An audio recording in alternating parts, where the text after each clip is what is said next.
discussed, President Lincoln and myself, the black soldiers serving in the military. Those were two great feats that I must say that I'm proud of.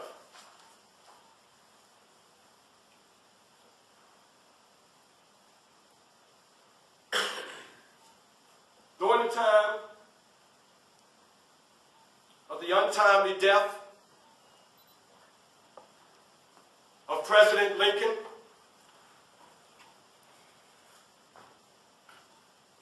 they were having a memorial for him, and it was being taken place at the Emancipation Memorial in Washington's Lincoln Park. I just happened to browse within the crowd, not to be noticed, not to be seen. And at the time, there was a prominent lawyer speaking. And after the lawyer finished his presentation, someone noticed me in the crowd and they began to shout for me to speak. I obliged them. And I did speak. And upon my speaking, I mentioned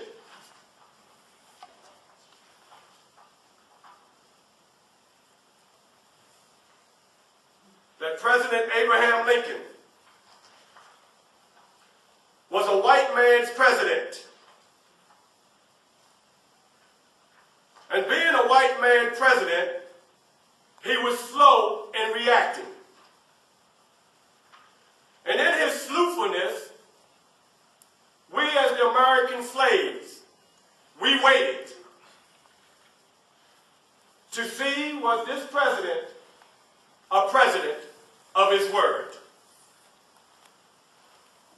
And as we all know, January 1 of 1863, when he signed the Emancipation Proclamation, he came through with his word. And once I finished my speech, everybody stood up and gave me a standing ovation. As a matter of fact, his widow, Mary Lincoln, approached me. And when she approached me, she gave me his cane. His cane still sits in the home at Cedar Hill.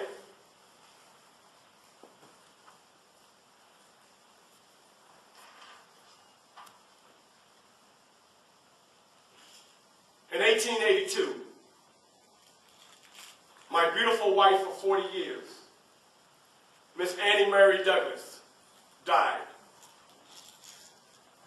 And when she died, it took a lot out of me. I didn't know what I would do from that point on.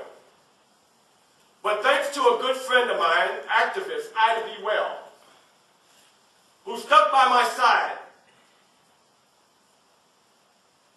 during these painful years, I came back to life. And in 1884, I was to marry again. I married a young lady who was 20 years younger than I, by the name of Miss Helen Pitts. Now, Miss Pitts was my secretary, and not only was she my secretary, I was friends with her father, Mr. Gillian Pitts, Jr. Mr. Gillian Pitts was an abolitionist colleague of mine. Because of the fact that I married Miss Helen Pitts, she was shunned by her family, and I was shunned by my children. But over time, as they say, time heals wounds. My children came back.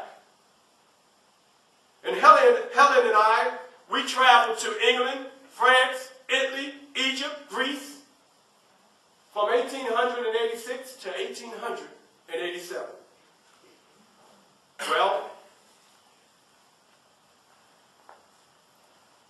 on February the 20th, 1895, I attended a meeting of the National Council of Women in Washington, D.C. I was brought to the platform and given a standing ovation by the audience. And after that presentation, I was taken back to the home. And shortly after returning home, I passed away from a heart attack.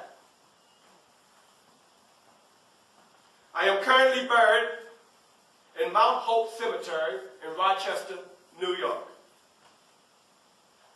As I close, allow me to close with this.